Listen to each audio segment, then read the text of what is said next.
father found out I was thugging, do you believe me when I tell you you the one I'm loving? Are you mad cause I'm asking you 21 questions? Are you my soulmate? Cause if so, girl, you a blessing. Do you trust me enough to tell me your dreams? I'm staring at you trying to figure how you got in them jeans. If I was down, would you say things to make me smile? I treat you how you wanna be treated, just teach me how. If I was with some other chick and someone happened to see, and when you asked me about it, I said it wasn't me, would you believe me or up and leave me? How deep is our bond if that's all it takes for you to be gone? We only humans, girl, we make mistakes to make it up, I do whatever it takes. I love you like a fat kid love cake. You know my style, I say anything to make you smile. What's up, my people? How y'all doing? I want to welcome y'all to another episode of My Voice, Our Agenda. Thank you for waking me up this morning, Lord. Without you, I'm nothing. With you, I'm everything. You always got to give blessings and thank to your God or whoever your higher being may be. And I always want to start off my video with that. But how y'all doing on this Sunday afternoon? Yeah, I'm watching my 49ers game right now. 49ers against the LA Rams. What's the score right now? Oh, it's a commercial right now. I'll check that in a second. But, I got to wear my jersey, man. You know what I'm saying? My boy Warner, he out for the season. So, I got to rep him right now with his jersey. 49ers all day, you heard? Nothing else matter. Like that. Huh? Yeah, 49ers all day. I hope all y'all having a good weekend right now. On a serious note, I set out to do some research on this. This is a very serious topic I wanted to address today. Mental health and men. I want to start off to talk about mental health and men. And the reason why I did that is unfortunately we had a young, I'm quite sure a lot of people know about it, a young football player, NFL football player from the Dallas Cowboys, took his life a few days ago. And, after doing research and reading stuff from his family members, he was dealing with mental health issues ever since high school. And it was a very unfortunate situation. He had just scored his first touchdown. Young, 24 years old. He just scored his first touchdown for the Dallas Cowboys that previous Sunday. So very, very disturbing, unfortunate situation for the young man to take his life. I don't know, what the circumstances that led up to that. I know the police was chasing him. I don't know if it was because the family reached out to authorities after he was leaving some text messages, some disturbing text messages where they were concerned about his well-being and his safety. So I don't know if that what led for the police to pursue him to try to stop him from harming himself. I'm not sure what it was. Any case may be, he did take his life at 24 years old. And so prayers out to him and his family. But that gave me another reason why, because I've always had this thing where people don't understand the seriousness of mental health, and it's in everybody. We all go through our trials and tribulations, and it can become unbearable. Mental health is something that's been very has been spoken about in recent years quite often because it it's that serious. Um, and sometimes people take it for granted, and we just don't know what individuals be going through in their day-to-day lives. So, be careful how you handle people because you just never know what they're going through here. But I want to start off. This is going to be quite of a long video. I hope not. I hope I can get through it clearly. But I want to talk about mental health in men right now because, you know, mental health in men is a silent killer. And the reason why I want to say it's a silent killer because we are looked upon to be strong. We should be able to take anything, and we're not supposed to be uh, show any signs of weakness or sensitivity. We should be able to handle everything, and that's the perception that they give men. And a lot of times we end up bottling everything in and keeping it all inside and letting it build up. So I think that's important that I address that today, um, because that's very personal to me. Trying to be a good parent to your child or children, and they be acting up in school, and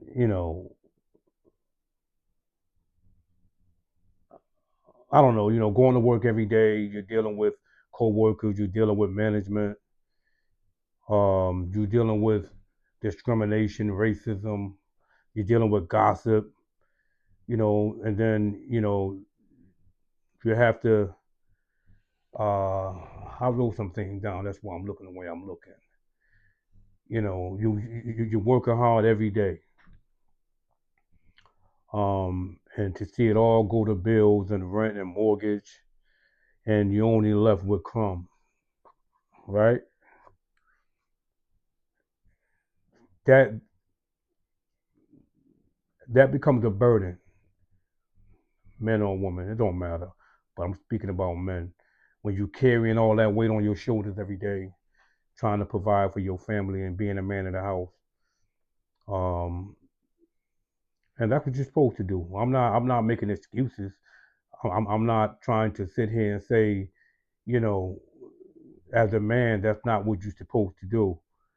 What I'm saying is that we carry a lot of weight like anybody else, and we're not allowed to show any weakness. We're not allowed to show any sensitivity.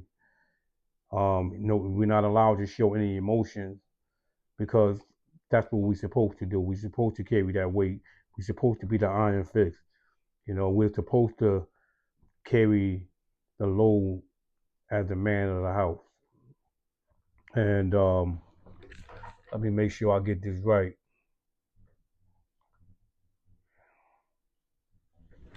And then, life start to kick in. You're dealing with your wife or your husband. You're dealing with the stress of your life partner. They're stretching you out over bullshit. It's become unbearable. And your so-called friends stab you in the back, and you can't trust anyone in your private life, your personal life, the gossip, the negativity. It'll put you in isolation. It'll give you anxiety. It'll cause depression. I'm looking at my screen because I wrote some things down. I want to make sure I get all the information I get out clearly to address this. So, there's a lot of things in life that a man can't address emotionally, you know, because you're not supposed to be weak. You're supposed to have that strength. You're supposed to always have the answer to everything. And over time, it brings you down because you don't have no one to talk to. You know what I'm saying? You try to talk to your life partner. You try to talk to your wife, your husband. You probably have a few friends that you can vent to, but nobody seems to understand. Nobody seems to understand or take you serious that you're going through depression or it's stressing you out. Now everything is building up. You'll get on your knees and you will pray. And you will ask God to guide you, and you will ask God to give you the strength to move on to the next day so you can function as a man. You know, a lot of us don't have the answers. So mental health becomes a mental health issue. And a lot of us don't know how to handle it. So we begin to have mood changes and we and a lot of things start to happen, man. So what do you do about it? Or do we really understand what mental health really is? You know, a lot of people don't even know what it is. They just think that, you know, you go to the doctor and everything is fine. You know, uh,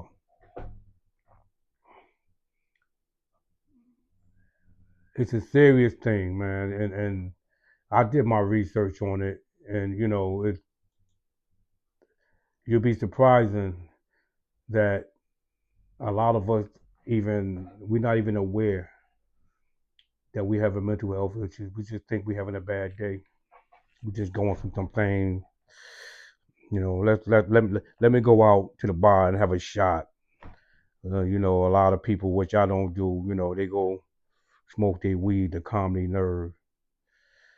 You know, whatever the case may, you may find a way to do that. Then you have some people that go home and beat on their wives, take it out on their children.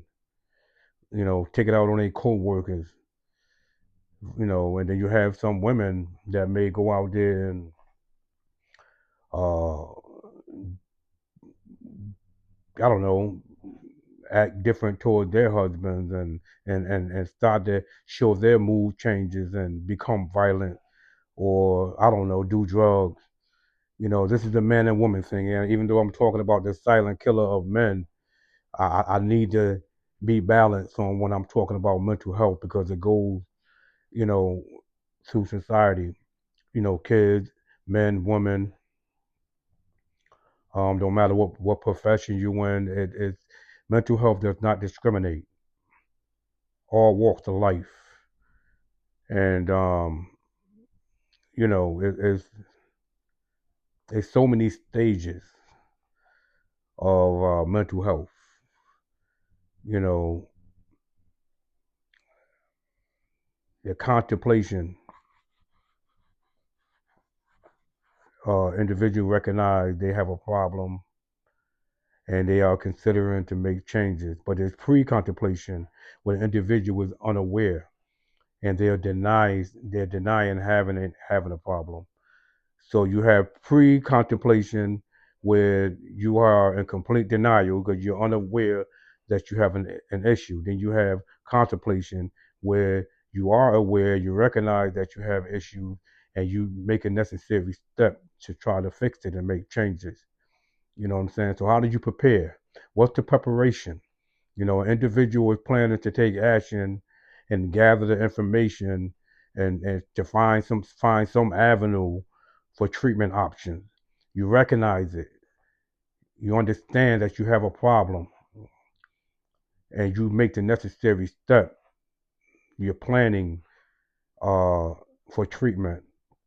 And I think that's a lot of that's a big issue with a lot of people with mental health issues. They don't recognize it. They are in complete denial and they don't have the energy or the will or the intention of preparing themselves to find a way to get treatment.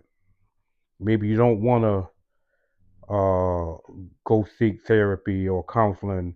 You know, you have that faith in God and you just want to go to church or you want to lay on your bed and get on your knees and you want to pray and try to find out, you know, how to get that healing, to figure out what's bringing you to that point in your life where you're becoming depressed and you have anxiety and your mood is changing.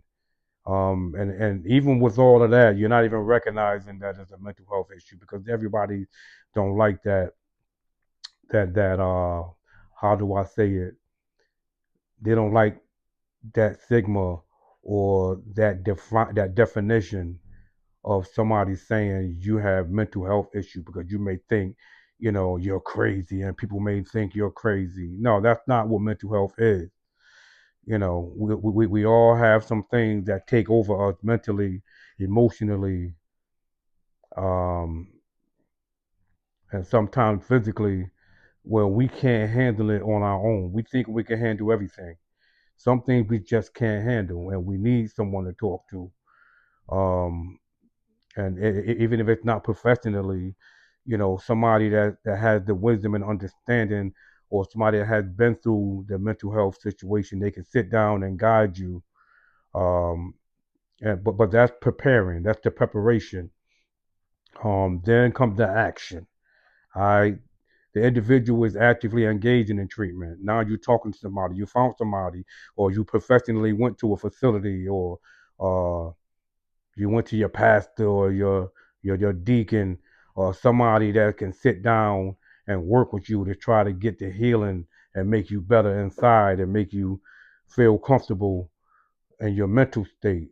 That's actively, taking charge and wanting to get help and actually getting help. That's the action that comes behind um, the contemplation and the pre-contemplation and the preparation. Now you're at the fourth stage where you are getting action. Now you have to maintain it, right? You call it maintenance. The individual has made significant progress and becoming a better person and is working to get their mental health gain. That's the maintenance. Now that you have gotten, the action, you have reached that point and you have found that one place or that person of people to work with you and you're in the process of healing. You have to maintain that because it's not a thing that happened overnight, right? Nothing happens overnight. So you've gained in a positive way. You've gotten control of your emotions. You've gotten control of your mental state. Now you are feeling better about yourself. Now you're going back to eating well. Now you're going back to communicating with others. You're sleeping better. There's so many dimensions of mental health. I can't even get into all of that. But I'm quite sure those that's watching, you can understand what I'm saying when I'm talking about mental health. It's a very serious situation. Uh, So I just wanted to, take a chance to even, briefly break down how serious mental health is. And I'm gonna go back to the men part because we bottle everything in. No matter what we go through, we'll try to find the easy way of of dealing with it. And over time it builds up because we have to, you know, show everybody that we don't need help. I don't want to talk to nobody. I don't want nobody to look at me as, you know, being soft or being weak. I ask every man out there not to look at it like that. If you're dealing with anything, if it's building up on you, make sure you check it out. Let me check out the score right now. All right, Rams on offense. They up 14 zip. Damn, my team getting blown out. Right, we're not getting blown out, but we got to put in work. We gotta do better than that. Even though we banged up, I'm not making no excuses. 14 zip, Rams are up. So check this out. Like I said, I want to speak to men. You know, and although this video was going to address everyone, women, children, men, no matter what profession it is, I always want to talk to men because we are the one that don't want to talk about it. We don't want to be looked upon as weak and soft. But I ask, every man out there, don't look at it like that. The beauty of understanding that you do have we have mental health issue is recognizing it and doing something about it. I don't know how you're going to do it. There's many ways. There's 211. You can call them and say that you're having an issue. A certain family member uh, that you trust that's giving you great advice. Um, a best friend, a deacon, a pastor, or whatever the case may be. Well, I don't know what religion you in, or who you follow. Um, but God is the number one answer. But He knows that there's other ways, to go about it. There's other treatment um, outside of Him. He's always going to be uh, your number one doctor. God always going to be your number one advisor. He's your guide. Um, but you always have to find another avenue outside of that to try to get you help. And once you get, back to yourself and you start to feel good about yourself, you have to maintain that. But how do you prevent from relapsing, right? You have to monitor yourself. You have to figure out, always go back to stage one and what brought you all the way down to stage five. And if you follow those steps, if you backtrack those steps, hopefully that'll get you out of relapse. If you're strong enough to do that. A lot of people are just not strong enough. A lot of people are just overwhelmed and they just can't handle it. It's important to note that these stages are not always, linear. You know what I'm saying? It's not an individual, may move back and forth between them. In other words, you may follow all those steps and the steps to healing is not guaranteed. You may need some extra help. Um, but it is possible that you will go back and forth. Uh, Me personally, I don't believe in medication. If a doctor say, he have no other means of finding healing for you or finding help for you, all he knows is that you need to put on some medication to drug you up to get you a temporary fix. Me personally, and this is just my perception. This is just my belief, my opinion. I don't believe in medication. So if you know anybody that's going through these things, um, being stressed out or being overwhelmed, um, or going through some changes, because a lot of things can put you there. Relationship that's completely stressing you out,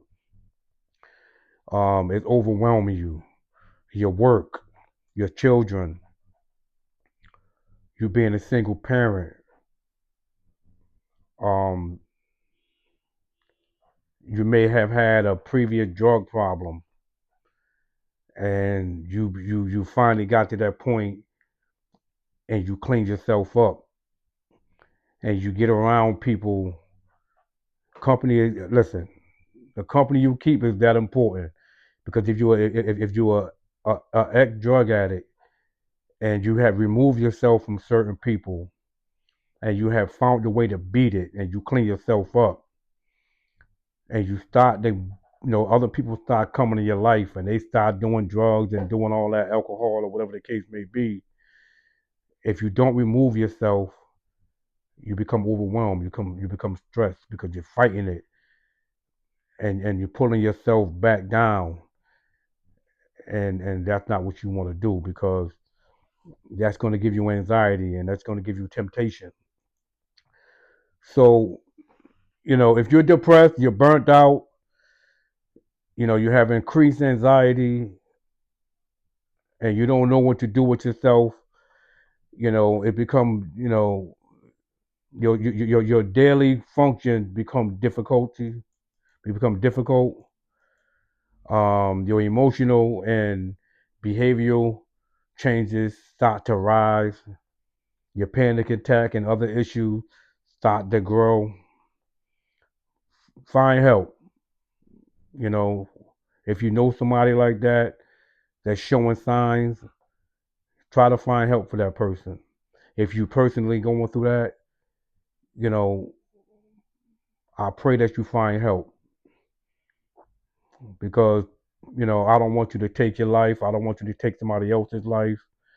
I definitely don't want you to isolate yourself. I bring up isolation because, and this is personal, this is about me. I'm not superhuman.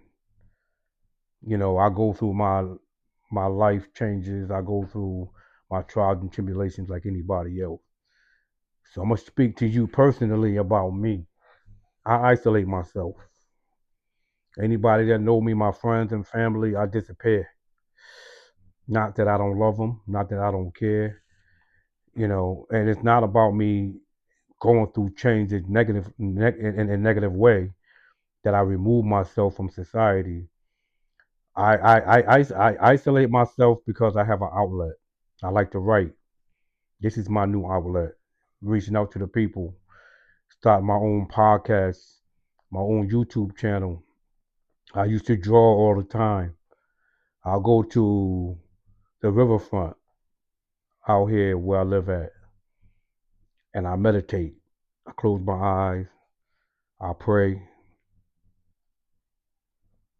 But I have this habit where I isolate myself, where I don't want to be bothered for a couple of days or maybe a month, week. But that's how I deal with it. And that's not good for everybody. You know what I'm saying? But it had worked for me because it's not a complete isolation. I get up and I go to work, I communicate with people, you know, I try to surround myself with uh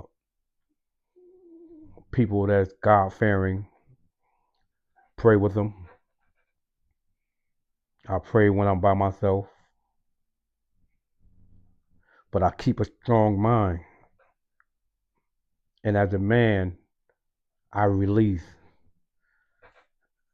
what without letting things build up by talking and writing and drawing and doing my podcast. I released all that energy and anything that can possibly bring me down and make me weak and bring me to a level of panic and anxiety. I find my way of isolation and how I do it. So I think that's where we at right now, where we have to reach out to those that can't find a way to manage it. We have to do better. So I'm here to just say, God bless everybody. Anybody that's going through changes, that's going through mental health issues, that may need somebody, please find a way to bring peace in your life.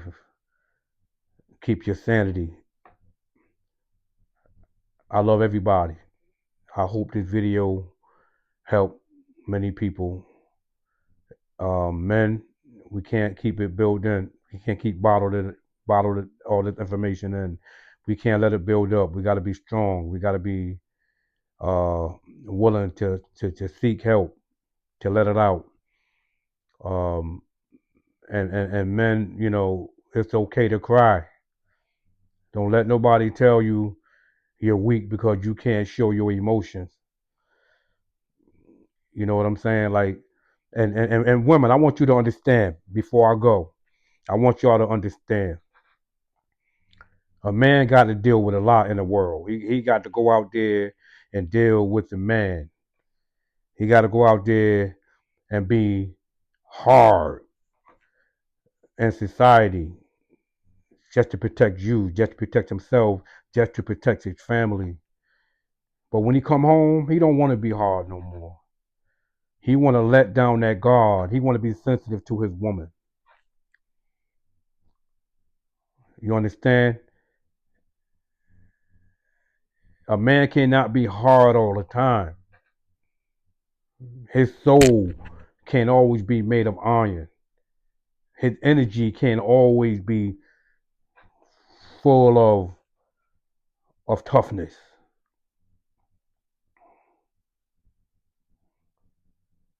Stop being so hard on your man. Please. Let him let his guard down around you. It's okay for y'all to lay down and he lay on your chest. It's okay for him to look you in your eyes and shed a tear to express himself,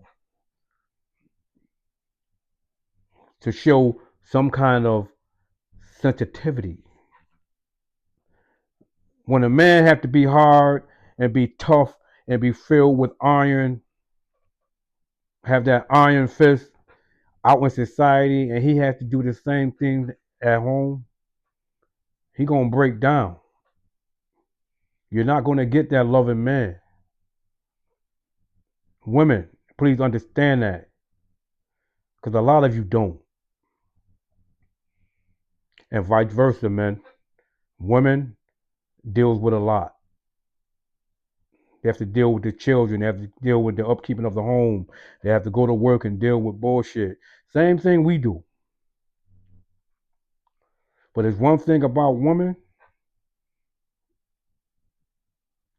Y'all show your emotions. Y'all wear it on your sleeve. Y'all voice your opinions. Y'all express yourself. Men don't do that. I think at this point, anybody that needs help, that need that understanding, watch this video. Share this video. Like, share, comment, subscribe. My voice, our agenda.